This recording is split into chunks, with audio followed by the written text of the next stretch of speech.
En la madrugada del 21 de septiembre de 1997, en el barrio de San Miguelito, San Luis Potosí, 10 hombres amanecieron muertos. Todos eliminados con el mismo patrón. Un corte profundo en la mejilla derecha como una firma. Todos con una nota manuscrita en el bolsillo que decía exactamente lo mismo. Por el honor de los Navarro. La policía estatal tardó 4 días en conectar todas las escenas del crimen. Pero en las calles de San Miguelito, antes del mediodía, todos ya sabían quién lo había hecho y por qué. Lo que ninguno podía creer era la precisión quirúrgica con la que había sido ejecutado. 10 hombres eliminados en menos de 5 horas. Ni un testigo, ni un grito escuchado por nadie que quisiera hablar. Solo el silencio cómplice de un barrio que había decidido colectivamente que lo que pasó esa madrugada fue justicia, no crimen. Si tienes el valor de conocer esta historia completa, deja tu like y suscríbete al canal. Pero te advierto, esta narrativa contiene violencia extrema basada en hechos reales que marcaron para siempre a una comunidad.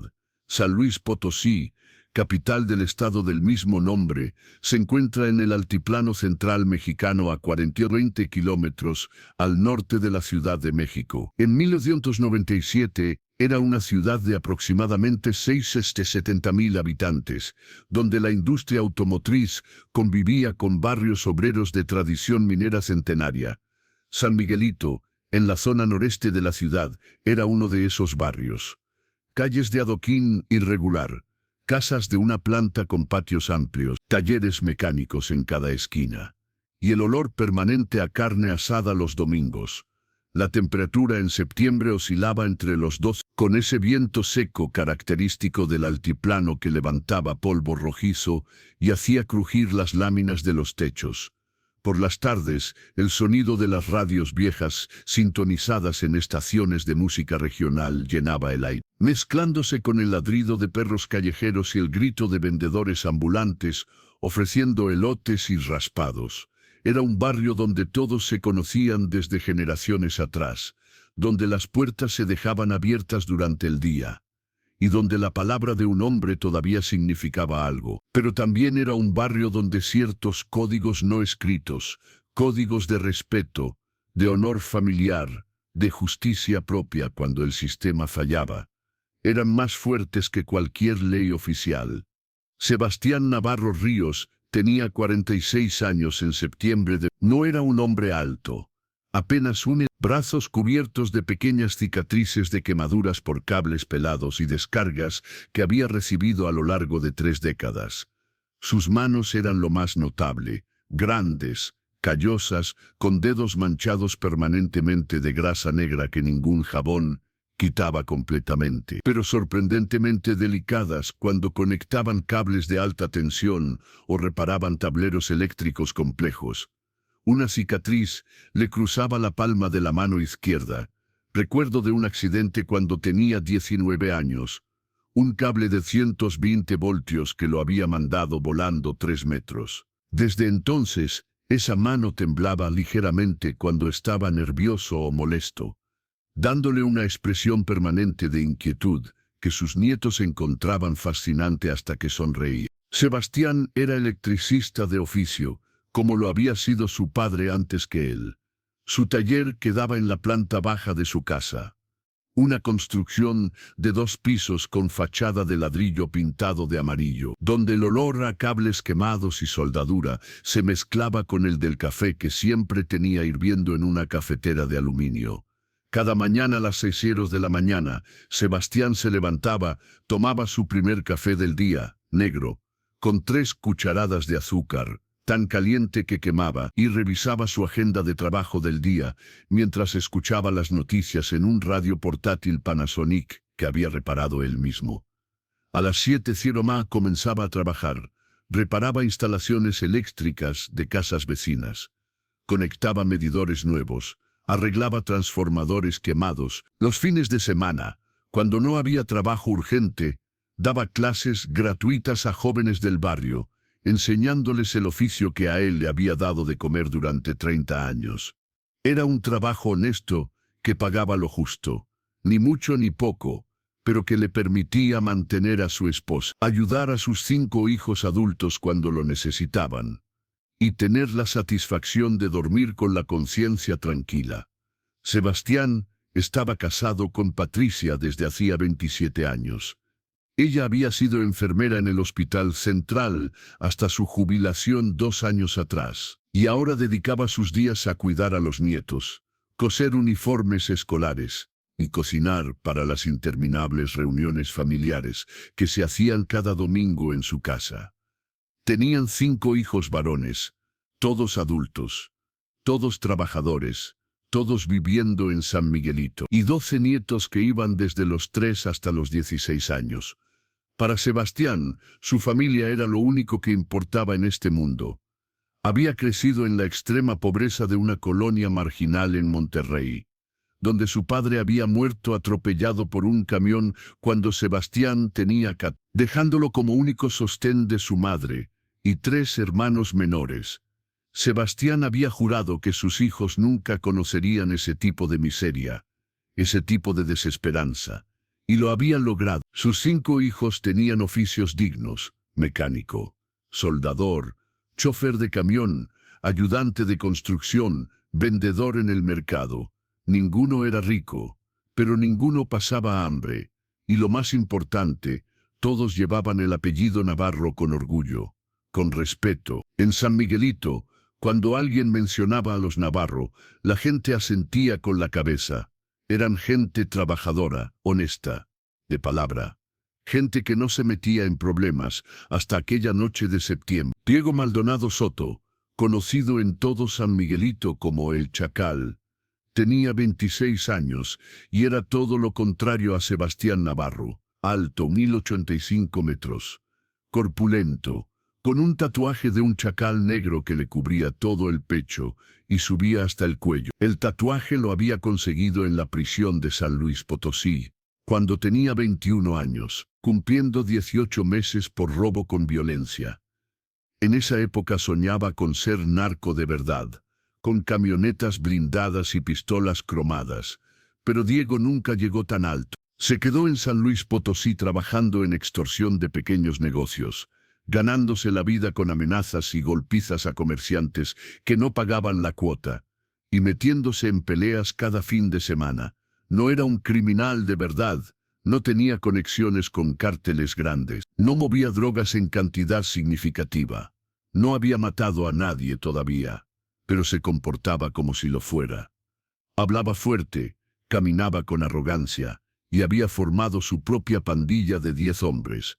La mayoría eran primos, hermanos, amigos de infancia, a los que llamaban los chacales. Se juntaban los fines de semana a beber en las cantinas del barrio, a presumir tatuajes falsos de prisión que la mitad nunca había pisado, y a buscar pleitos con quien se les cruzara.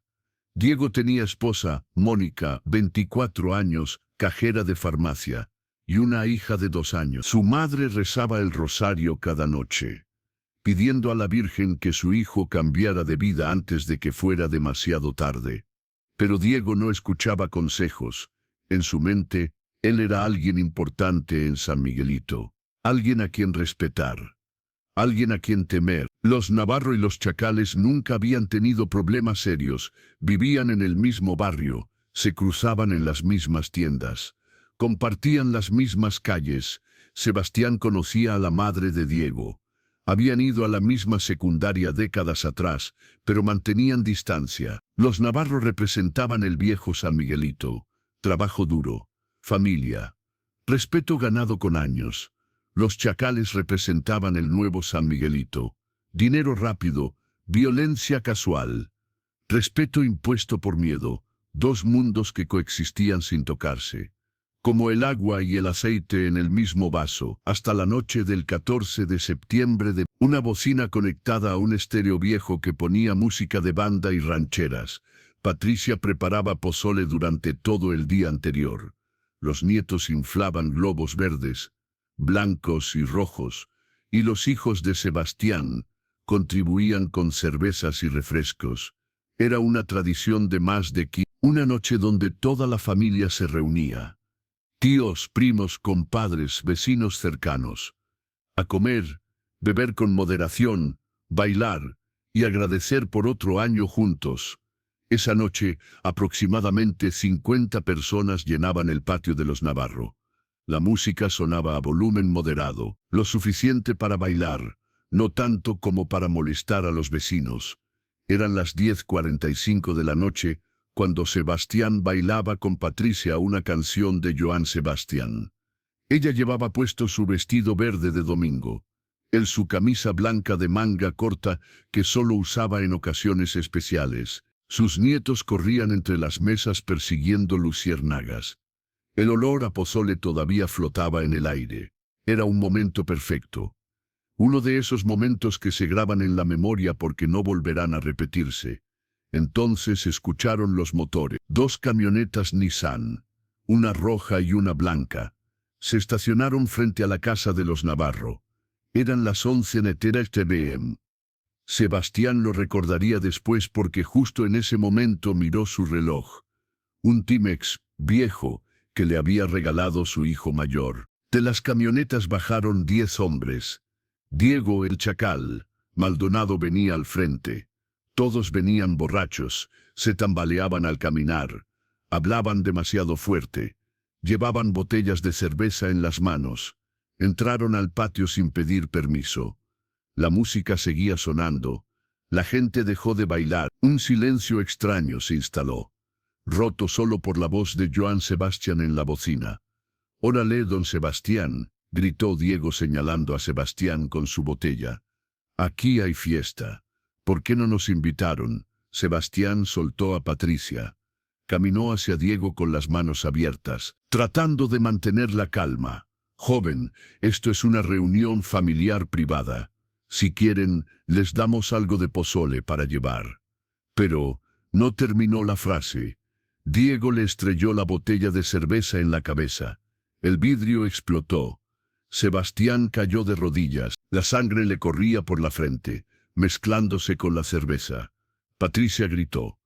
Los hijos de Sebastián dieron un paso adelante, pero los chacales ya tenían las manos en sus cinturas, mostrando las cachas de pistolas metidas en los pantalones.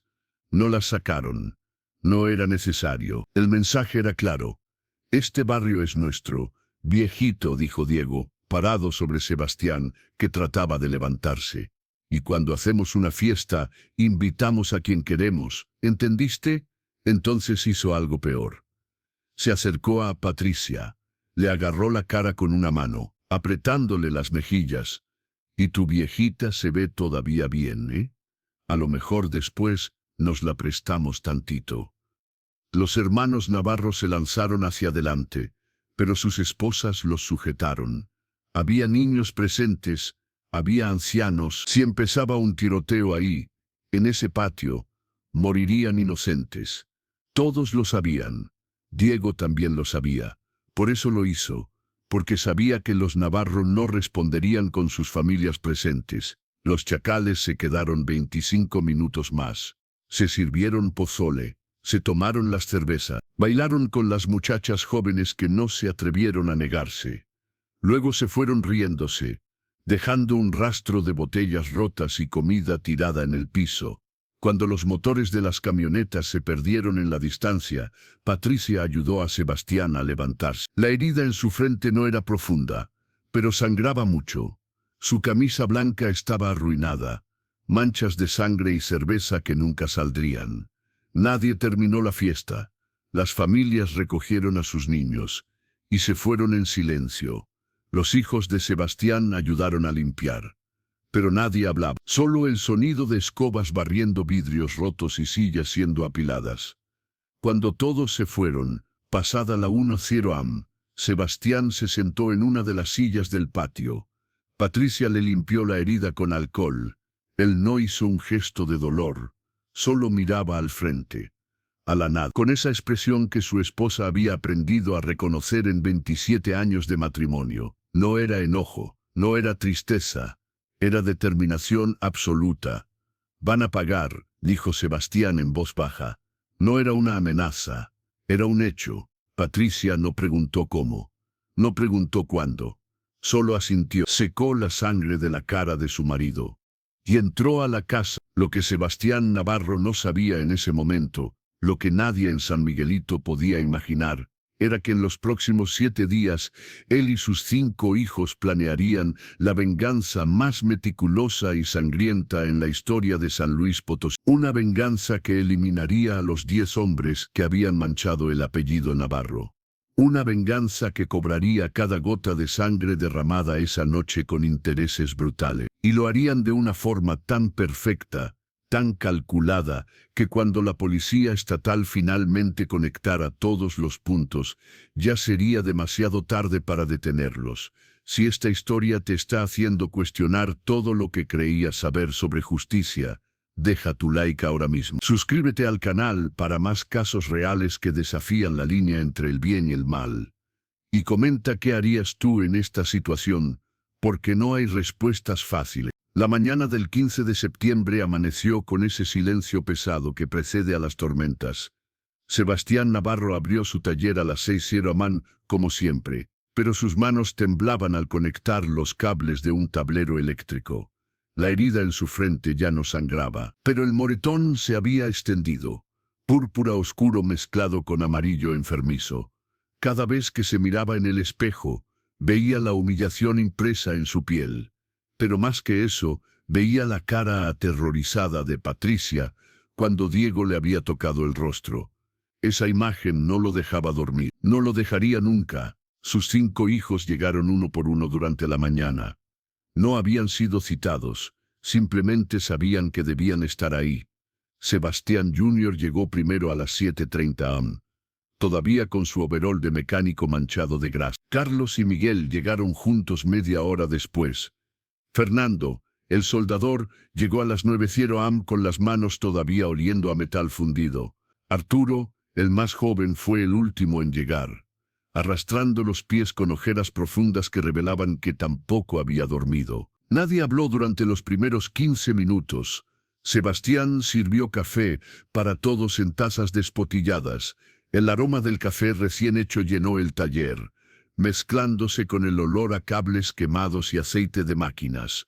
Afuera, San Miguelito despertaba como cualquier otro lunes. Vendedores gritando precios de frutas, radios encendidas, niños caminando a la escuela con sus mochilas pesadas.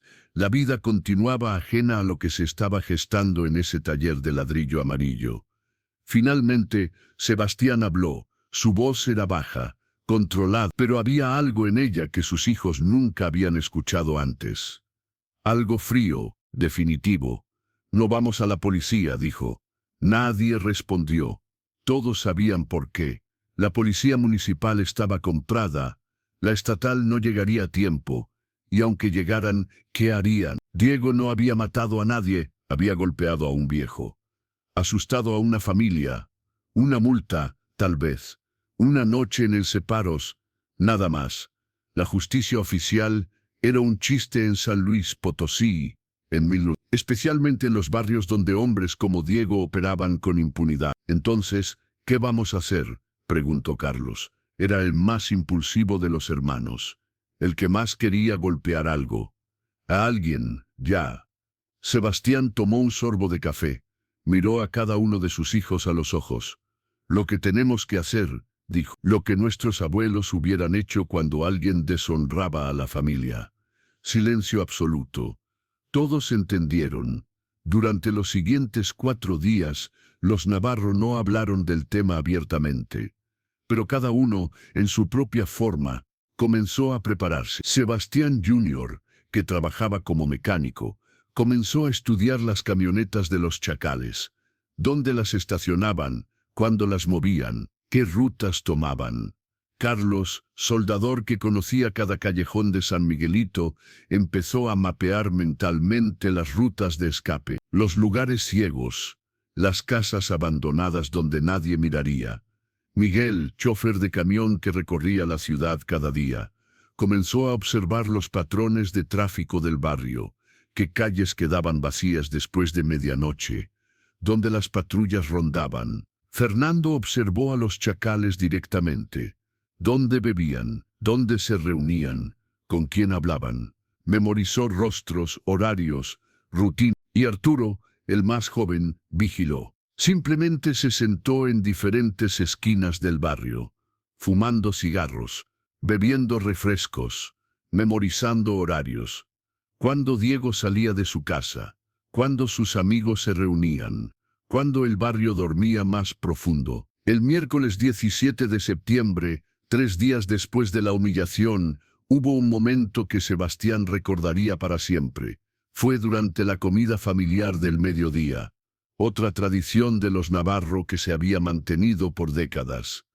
Patricia había preparado el platillo favorito de sus nietos. La mesa estaba llena.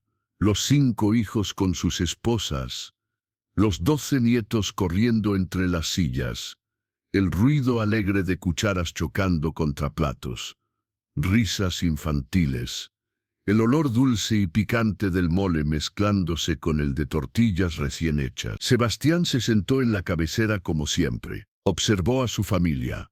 Su nieta más pequeña, Valeria de apenas 4 años, trepó a su regazo con las manos manchadas de mole. Lo abrazó dejando huellas marrones en su camisa limpia. «Te quiero, abuelito», dijo con esa voz aguda que partía corazones. Sebastián la abrazó fuerte, aspirando el olor a champú de bebé de su cabello. Por un momento, solo un momento, dudó. ¿Valía la pena arriesgar todo esto? Esta paz, esta normalidad, estas risas inocentes. ¿Valía la pena convertirse en lo que tendría que convertirse para lavar la mancha en su apellido? Miró a Patricia al otro lado de la mesa. Ella sostenía una tortilla en las manos, pero no comía. Solo lo miraba con esos ojos que habían visto 27. En ese momento, sin palabras, ella le dio la respuesta. Asintió, casi imperceptiblemente, tan leve que nadie más lo notó. Pero Sebastián lo vio y entendió. Ella también había tomado la decisión. Sus hijos harían lo necesario y ella los apoyaría, aunque eso significara cargar con ese peso el resto de su vida. Eso fue el miércoles. 4 días después empezaría el infierno. El jueves 18 de septiembre, Sebastián fue al mercado central. No fue solo. Llevó a Arturo, el más joven de sus hijos. Caminaron entre los puestos de verduras y carnes, saludando a conocidos, comprando lo necesario para parecer normales. Pero su verdadero objetivo era otro puesto, uno al fondo del mercado, donde un hombre llamado Don Chema vendía herramientas viejas, martillos oxidados, desarmadores, serruchos, cuchillos de trabajo. Don Chema tenía 71 años y había trabajado en las minas de Real de 14, junto al padre de Sebastián décadas atrás. Eran compadres de la vieja escuela, esa clase de amistad donde las palabras sobraban. Sebastián compró 6 cuchillos de monte, hojas de 22 centímetros, acero al carbón, mangos de madera de encino. Don Chema los envolvió en periódico sin hacer preguntas. Cuando Sebastián sacó su cartera, Don Chema levantó la mano. «No, compadre, esto te lo regalo». Sus ojos viejos, nublados por cataratas, miraron fijamente a Sebastián. «Escuché lo que pasó el sábado». Todo el barrio lo escuchó. Sebastián asintió. Guardó los cuchillos en una bolsa de manta. «Lo que sea que vayas a hacer», dijo Don Chema en voz tan baja que solo Sebastián pudo escuchar, «hazlo bien y no dejes testigos que hablen». Sebastián apretó el hombro del viejo. «Gracias, compadre». Esa tarde en el taller, los 6 hombres Navarro afilaron los cuchillos. Sebastián lo hizo como había afilado herramientas toda su vida, con piedra de agua, movimientos lentos y precisos, probando el filo contra su pulgar hasta que podía cortar un papel con solo el peso de la hoja. El sonido del metal contra la piedra llenó el taller durante horas. Un sonido hipnótico, ritual. Afuera, el sol de septiembre comenzaba a descender, pintando el cielo de naranja y púrpura. Perros ladraban en la distancia. Una banda tocaba en alguna fiesta lejana. La vida normal continuaba a metros de donde 6 hombres preparaban un acto que los definiría para siempre. El viernes 19 de septiembre, 2 días antes del día señalado, Sebastián Jr. consiguió información crucial. Un conocido suyo, otro mecánico que trabajaba en un taller donde algunos chacales llevaban sus camionetas, le contó las rutinas de la pandilla. Cada fin de semana se reunían en la casa de uno de ellos a beber hasta el amanecer, pero entre semana dormían en sus propias casas, dispersos por el barrio. Diego vivía con su esposa y su hija en una casa de bloc pintada de azul, a 7 cuadras de los Navarro. Los hermanos Maldonado, Sergio y Roberto, vivían juntos en una casa de su madre viuda. Ramón, el flaco Torres, rentaba un cuarto en una vecindad. Luis Enrique Campos vivía con su novia, Héctor Vázquez con sus padres ancianos. Armando Castro vivía solo en una casa que sus hermanos habían abandonado. Joaquín Reyes en un cuarto encima de una tortillería. David Ortega en una casa de madera en la orilla del barrio. Ismael, el chino, Vargas, el más joven, todavía vivía con su abuela diabética. Y el 10º, un muchacho de 19 años llamado Omar Sánchez, dormía en la casa de su hermana. 10 hombres, 10 direcciones, 10 objetivos. La noche del viernes, Sebastián desplegó un mapa viejo de San Miguelito sobre la mesa del taller.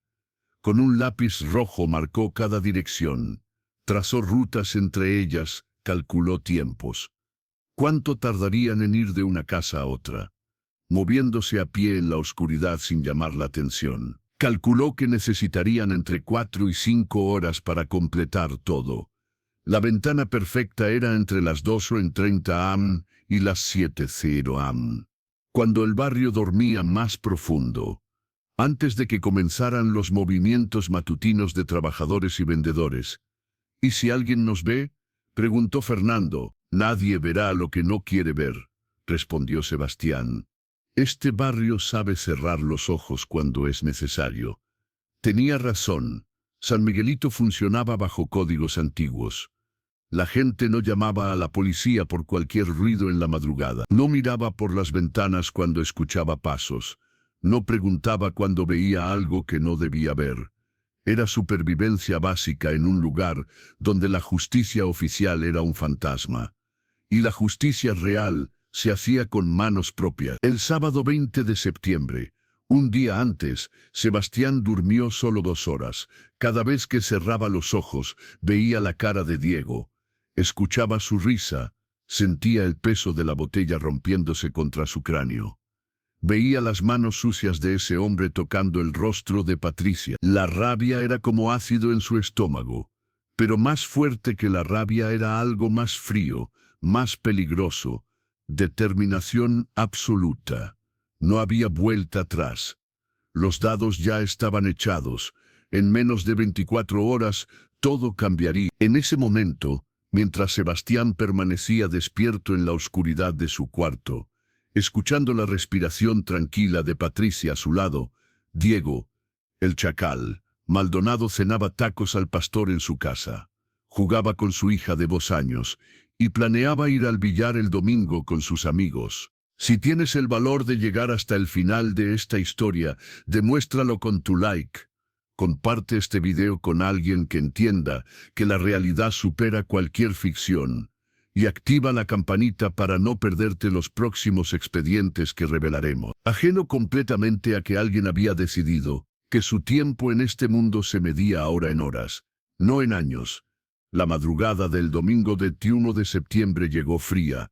La temperatura había bajado a 10 grados, inusual para septiembre. Un viento del norte soplaba entre las calles de San Miguelito, levantando hojas secas y polvo. El cielo estaba despejado, lleno de estrellas. No había luna, una coincidencia perfecta que Sebastián tomó como señal. A las 12 dio Seon, Patricia despertó, no por ruido, sino por ese sexto sentido que desarrollan las esposas después de décadas de matrimonio. Supo que Sebastián estaba despierto. Se levantó de la cama sin encender la luz. Lo encontró en la cocina, sentado a oscuras con una taza de café frío entre las manos, las mismas manos callosas que habían conectado los cables eléctricos de medio barrio, que habían enseñado a docenas de jóvenes un oficio honesto, que pronto harían algo de lo que nunca se hablaría en voz alta. Patricia no encendió la luz. Se sentó frente a él. En la oscuridad sus ojos apenas se distinguían. ¿Hay otra forma?, preguntó ella. No porque creyera que sí, sino porque necesitaba escucharlo. Sebastián negó con la cabeza. Si no hacemos esto, Patricia, nunca termina. Esos hombres van a volver. Van a hacer algo peor. Y nuestros hijos, nuestros nietos, van a vivir con miedo. El apellido Navarro va a significar los que se dejaron. No puedo permitir eso. Patricia extendió su mano sobre la mesa. Sebastián la tomó. Sus dedos se entrelazaron, los mismos dedos que se habían entrelazado el día de su boda, 27 años atrás, bajo un arco de flores en una iglesia humilde. Entonces, hazlo, dijo ella. Pero regresen todos, prométeme que van a regresar. Sebastián apretó su mano. No pudo prometerlo. Ambos sabían que no había garantías. Pero asintió de todas formas. A las 2:15 am. Los 5 hijos de Sebastián llegaron al taller. Nadie tocó la puerta. Simplemente entraron. Cada uno llevaba ropa oscura, pantalones de mezclilla negros, camisas de manga larga, botas de trabajo. Nada llamativo, nada que los identificara. Sebastián repartió los cuchillos. Cada hombre tomó el suyo. Probó el peso. Lo guardó en su cinturón, bajo la camisa. También llevaban otras herramientas. Desarmadores, linternas pequeñas, guantes de trabajo. Nada que pareciera sospechoso si los detenían. Solo trabajadores nocturnos con sus instrumentos. Sebastián abrió un cuaderno viejo donde había escrito todo. Las 10 direcciones, el orden óptimo, los tiempos calculados, las rutas de escape. Lo repasaron una última vez en silencio. Cada hombre memorizó su papel. Se moverían en grupos de 2. Sebastián con Sebastián Jr., Carlos con Miguel, Fernando con Arturo. 3 equipos, más eficiente, menos tiempo, menos riesgo. Antes de salir, Sebastián hizo algo inesperado. Sacó una botella de mezcal que guardaba para ocasiones especiales. Nunca había imaginado que esta sería una de ellas. Sirvió 6 caballitos. Los 6 hombres brindaron en silencio. El mezcal quemó al bajar. Nadie dijo nada. No había palabras para lo que estaban a punto de hacer. A las 2:30 am, los 6 hombres Navarro salieron del taller. La calle estaba completamente desierta. Solo el sonido del viento entre los cables de luz. El ladrido lejano de un perro. El zumbido de una farola defectuosa. Caminaron en la oscuridad como sombras, cada grupo tomando direcciones diferentes. Sus pasos eran silenciosos. Años de caminar por ese barrio les habían enseñado qué piedras hacían ruido, qué calles tenían perros guardianes, qué casas tenían gente que dormía ligero. En ese momento, mientras los navarros se movían hacia sus objetivos con la precisión de relojería, San Miguelito dormía profundamente. Ajeno al hecho de que antes del amanecer, 10 vidas serían borradas del mapa. Como si nunca hubieran existido. 2:40. El viento del norte soplaba entre las calles vacías de San Miguelito, levantando papeles y hojas secas que danzaban brevemente antes de caer al pavimento. El cielo estaba despejado, lleno de estrellas que parecían testigos mudos de lo que estaba por suceder. Sebastián Navarro y su hijo mayor, Sebastián Jr., caminaban por el callejón detrás de la Casa Azul, donde vivía Diego el Chacal Maldonado. Sus pasos eran silenciosos. Años de caminar por ese barrio les habían enseñado dónde no pisar. Sebastián llevaba el cuchillo en su cinturón bajo la camisa. El mango de madera de encino estaba tibio contra su piel. Sus manos no temblaban. Eso lo sorprendió.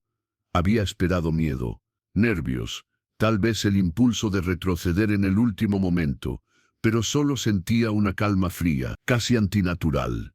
Como si esta versión de él, el Sebastián, que estaba a punto de cruzar una línea de la que no había retorno, fuera un extraño habitando su cuerpo. Se detuvieron frente a la puerta trasera de la casa de Diego. La puerta estaba apenas asegurada, con un candado viejo, que Sebastián Jr. abrió en menos de 20 segundos con un desarmador. La puerta crujió levemente al abrirse. Se congelaron. Esperaron. Silencio absoluto. Entraron.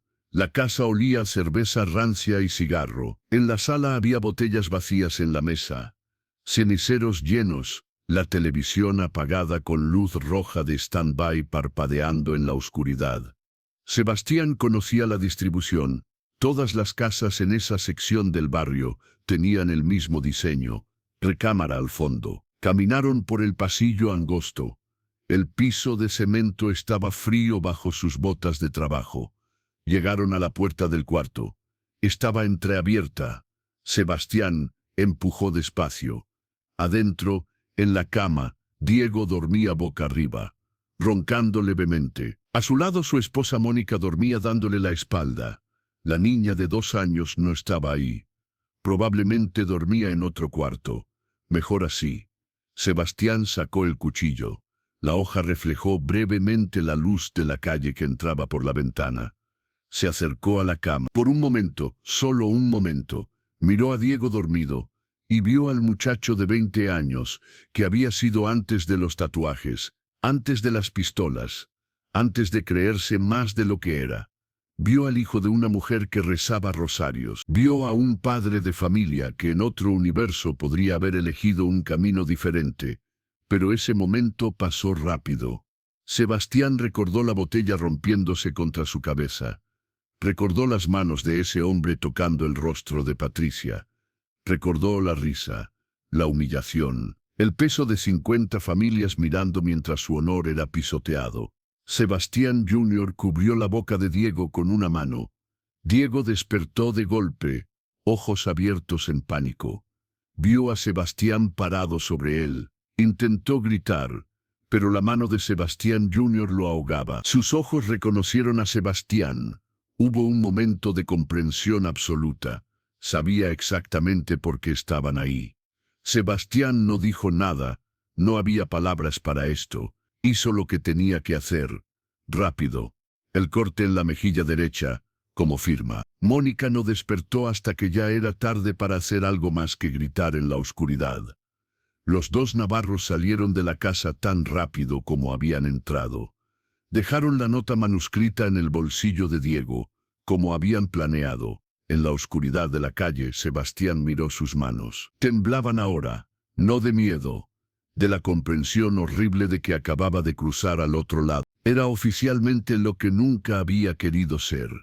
«¿Estás bien, papá?», susurró Sebastián Jr. Sebastián asintió, aunque no era cierto. «Sigamos». 3:15 de la madrugada. A 5 cuadras de distancia, Carlos y Miguel Navarro llegaron a la casa donde vivían los hermanos Maldonado. Sergio, 24 años, y Roberto, 22 años. La casa de su madre. Una mujer viuda que trabajaba limpiando oficinas para mantener a sus hijos que nunca encontraron trabajo honesto. Carlos pensó brevemente en esa mujer. La conocía del mercado, siempre cansada. Mañana sería viuda de hijos, pero no había espacio para compasión ahora. Los hermanos Maldonado habían estado ahí esa noche. Habían reído, habían comido del pozole robado, habían participado en la humillación. La madre dormía en el cuarto del fondo. Los hermanos compartían un cuarto al frente. Carlos y Miguel entraron por la ventana que sabían nunca cerraba bien. Sergio y Roberto dormían en literas como niños. Ni siquiera despertaron hasta el último momento. Fue rápido para ambos. Los Navarro dejaron 2 notas, una en cada bolsillo. Salieron antes de que la madre escuchara algo que la hiciera salir de su cuarto. 3:50 de la madrugada. Fernando y Arturo, los hermanos menores, encontraron a Ramón, el flaco Torres, en su cuarto rentado en una vecindad cerca del mercado. El flaco había sido el que más había disfrutado de la humillación. El que había sugerido llevarse a alguna de las muchachas Navarro para divertirse un rato. Fernando lo recordaba perfectamente. Esas palabras se le habían grabado en el cerebro como hierro candente. El flaco dormía con una pistola bajo la almohada, pero nunca tuvo chance de alcanzarla. Fernando, que pasaba sus días soldando metal con soplete que derretía acero, Sabía exactamente cómo hacer su trabajo rápido y efectivo. Arturo, el más joven, observó todo. Era su primera vez haciendo algo así. Después, en el callejón afuera, vomitó. Fernando le puso una mano en el hombro. Es normal, Hernano, pero ya lo hiciste. Ya no hay vuelta atrás para ninguno de nosotros. Mientras Fernando consolaba a Arturo en ese callejón oscuro, a 2 cuadras de distancia, la panadería La Esperanza abría sus puertas. Don Leonel, el panadero de 63 años que había horneado pan en San Miguelito durante 40 años, encendió su horno. Como cada madrugada, el olor a pan dulce comenzó a llenar la calle. Puso la radio, música norteña suave. Amasó la masa con manos expertas, tarareando una canción de Antonio Aguilar. Era un día normal para él. No sabía que a menos de 100 metros, 3 hombres acababan de dejar de existir. No sabía que San Miguelito nunca volvería a ser el mismo pueblo donde había horneado pan toda su vida. 4:10 de la madrugada. Los 3 grupos Navarro continuaban su trabajo con precisión de relojería. Luis Enrique Campos, el que trabajaba reparando motos, fue eliminado en su casa mientras su novia embarazada de 7 meses dormía en la sala. Ajena a todo. Los Navarro entraron, hicieron lo necesario, salieron, dejaron la nota. La novia no despertó hasta que el sol ya había salido. 4:35 de la madrugada. Héctor Vázquez, el que trabajaba en la gasolinera, dormía en casa de sus padres ancianos. Sebastián y Sebastián Jr. llegaron ahí después de completar su segundo objetivo. La casa olía a Big Vaporub y medicina. Ese olor característico de casas con ancianos. Los padres de Héctor, ambos mayores de 70, dormían profundamente en su cuarto con la puerta cerrada. Esta historia no tiene final feliz, solo tiene verdad. Si valoras este tipo de contenido real, sin censura, sin filtros, deja tu like para ayudar a que más personas la conozcan. Suscríbete si quieres seguir explorando los casos que la historia oficial prefiere olvidar. Héctor estaba en el cuarto de su juventud, lleno de pósters viejos de equipos de fútbol y calendarios de mujeres en trajes de baño de los años. Héctor despertó. Vio a Sebastián parado junto a su cama. Sus ojos se llenaron de terror. Don Sebastián, por favor, susurró tratando de no despertar a sus padres. Yo solo seguía órdenes. Diego me obligó. Yo no quería. Pero lo hiciste, dijo Sebastián. Su voz era plana, sin emoción. Estuviste ahí, comiste de nuestro pozole. Te reíste. Tengo familia. Mis papás están viejos, los mantengo. Yo también tengo familia. Interrumpió Sebastián. Y ustedes la deshonraron. Héctor cerró los ojos. Sabía que no había salvación. Que Dios me perdone. Que Dios nos perdone a todos, respondió Sebastián. Después, en la calle afuera, Sebastián Jr. notó que su padre lloraba. Era la primera vez que lo veía llorar en años. Lágrimas silenciosas que bajaban por su rostro curtido, brillando bajo la luz de las farolas. Pero no se detuvo. Siguió caminando hacia el siguiente nombre de la lista. 5:00 de la madrugada. El sol comenzaba a iluminar el horizonte. Un resplandor naranja suave que anunciaba el amanecer. En las calles de San Miguelito, los primeros trabajadores comenzaban a moverse. Don Martín, el vendedor de tamales que siempre empezaba su ruta antes del amanecer, empujaba su carrito por la avenida principal, gritando: tamales calientitos de dulce y de chile. 3 mujeres con uniformes de limpieza esperaban el camión que las llevaría a las casas de ricos en el centro de San Luis Potosí. Un adolescente en bicicleta partía periódicos, lanzándolos a las puertas con precisión practicada. La vida normal continuaba, ajena al rastro de sangre que se extendía por el barrio como tinta invisible. Los Navarro seguían trabajando. Armando Castro, el adicto que vivía solo en una casa abandonada por sus hermanos, fue el 7º. Joaquín Reyes, el repartidor de gas, que dormía en un cuarto encima de la tortillería de su tía, fue el 8º. David Ortega, que vivía en una casa de madera en la orilla del barrio, Fue el noveno. Todos con la misma marca, todos con la misma nota. Un rastro sistemático, metódico, implacable. 5:40 de la madrugada. Quedaba uno. El último nombre en la lista, Ismael el Chino Vargas. Apenas 19 años, el más joven de los chacales. Vivía con su abuela diabética en una casa pequeña cerca de la iglesia de San Miguelito. Los 6 navarros se reunieron afuera de esa casa. Por primera vez desde que habían empezado, estaban cubiertos de evidencias de la noche. Sus ropas manchadas, sus manos temblando, sus rostros pálidos, ojos hundidos, expresiones de hombres que habían visto el fondo del infierno. «Es solo un muchacho», dijo Arturo. Tenía 19 años cuando estuvo en mi patio, respondió Sebastián. Cuando se rió, cuando ayudó a humillar a tu madre. Pero no hay peros, Arturo, o lo terminamos todo o no sirvió de nada. Si dejamos a uno vivo, va a hablar, va a traer a más, va a vengarse. Tienen que ser todos. Los 5 hermanos miraron a su padre. Vieron a un hombre que había envejecido 20 años en una noche. Vieron las lágrimas secas en su rostro, vieron el peso absoluto de lo que habían hecho reflejado en cada línea de su cara. Pero también vieron determinación inquebrantable. Final. Entraron a la casa. La abuela dormía en el cuarto del fondo, conectada a su máquina de oxígeno que zumbaba suavemente. Ismael dormía en la sala, en un colchón en el piso cubierto con una cobija delgada. Se veía tan joven, casi un niño. Tenía pósters de equipos de fútbol en las paredes, tenis viejos junto al colchón. Una foto de su graduación de secundaria pegada con cinta adhesiva al muro, sonriendo con toga, lleno de futuro.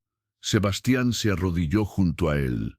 Por un momento, solo un momento, vaciló. Este era el hijo de alguien, el nieto de la anciana que dormía a metros de distancia. Era apenas mayor que algunos de sus propios nietos. Tenía toda una vida por delante. Podría cambiar, podría ser diferente, pero había estado ahí. Y en el código de los Navarro no había excepciones. Ismael abrió los ojos, vio a los 6 hombres Navarro parados alrededor de él. Comprendió de inmediato. No gritó, no suplicó, solo cerró los ojos y esperó. «Perdón, mi hijo», susurró Sebastián. Fue el último, el número 10, 6:10 de la madrugada. Los 6 hombres Navarro caminaron juntos de regreso a su casa. El sol había salido completamente, bañando San Miguelito con luz dorada de mañana de domingo. Campanas de la iglesia llamaban a misa de 7. Niños comenzaban a salir a las calles con balones de fútbol. Señoras barrían sus patios, el olor a café y huevos revueltos salía de las casas. Era un domingo hermoso, perfecto, el tipo de mañana que hacía agradecer estar vivo, pero 10 familias acababan de perderlo todo, y 6 hombres acababan de perder algo diferente, algo que nunca podrían recuperar. Caminaban en silencio, sus botas dejaban huellas en el polvo de las calles. Alguien las vería más tarde y sabría exactamente por dónde habían caminado. No importaba, no estaban escondiendo nada. En menos de 24 horas, todo San Miguelito sabría exactamente quién había hecho qué. Cuando llegaron a la casa, Patricia los esperaba en la cocina. Había preparado café, una olla enorme. Como sabía que necesitarían, no preguntó nada. Solo sirvió 6 tazas. Los hombres se sentaron alrededor de la mesa. Bebieron en silencio. El café estaba amargo, caliente. Perfecto. Después de la tercera taza, Sebastián habló. «Se acabó, ya está hecho». Patricia asintió. Sacó de su delantal 7 hojas de papel. Las notas que había escrito la noche anterior con su caligrafía perfecta de enfermera. Las mismas notas que ahora estaban en los bolsillos de 10 hombres muertos. Su contribución a la venganza familiar. Su forma de decir, «Yo también estuve ahí. Yo también decidí que esto era necesario». «¿Valió la pena?», preguntó en voz baja. Sebastián no respondió de inmediato. Miró a sus 5 hijos sentados alrededor de la mesa. Hombres buenos que había convertido en asesinos en una noche. Pensó en sus nietos que crecerían sabiendo que su abuelo había eliminado a 10 hombres. Pensó en el peso de esa historia que cargarían para siempre. Pero también pensó en Patricia humillada, en su sangre en el piso de su propio patio, en los chacales riéndose mientras destruían todo lo que los Navarro habían construido durante generaciones. «Pregúntame en 10 años», dijo finalmente. Afuera, San Miguelito despertaba completamente a ese domingo de septiembre. En menos de 2 horas, alguien encontraría el primer cuerpo, luego el segundo. Las llamadas a la policía empezarían. El pánico se extendería. Pero por ahora en la cocina de los Navarro, 6 hombres y una mujer bebían café en silencio, sabiendo que acababan de cambiar el destino de su familia, de su barrio, de ellos mismos. Para siempre, el baño de sangre de San Miguelito había terminado, pero las consecuencias apenas comenzaban a descubrirse. Ahora que conoces esta historia, la pregunta es tuya: ¿justicia o venganza? Deja tu respuesta en los comentarios. Dale like si este caso te impactó. Comparte con alguien que necesite escuchar esto. Y suscríbete porque las historias más perturbadoras de México están aquí, esperando ser contadas. Hasta el próximo expediente maldito.